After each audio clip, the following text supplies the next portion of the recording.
Hello friends, ഇന്ന് നമ്മൾ പോകുന്നത് പുട്ടും പരിപ്പും താറാവ് മുട്ടയും കഴിക്കാനാണ്. കുറച്ച് പേരെങ്കിലും വിചാരിക്കുന്നുണ്ടോ പുട്ടും പരിപ്പും കഴിക്കാനായിട്ട് എന്തിനാ ഇത്ര അധികം ദൂരം നടന്നു പോകുന്നതെന്ന്. അത് നിങ്ങൾക്ക് അവിടുത്തെ ആംബിയൻസ് കാണുമ്പോഴേ മനസ്സിലാവുള്ളൂ.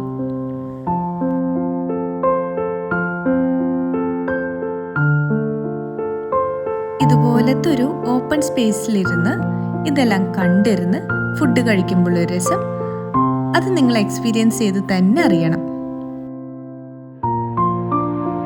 വീട്ടിൽ വെച്ച് ഉണ്ടാക്കിയിട്ടുള്ള ഫുഡ് ഇവരിവിടെ സെർവ് ചെയ്യുന്നു.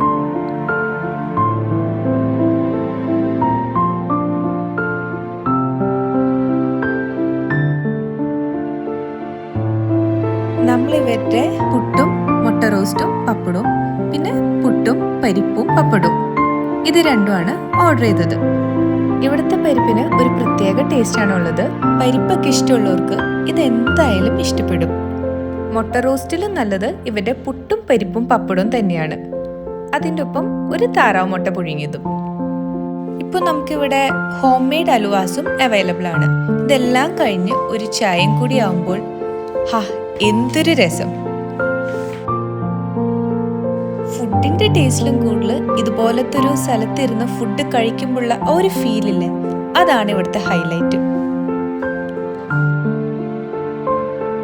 മഴയുള്ള സമയത്താണെങ്കിൽ ചേട്ടൻ പെട്ടെന്ന് തന്നെ കട അടയ്ക്കും.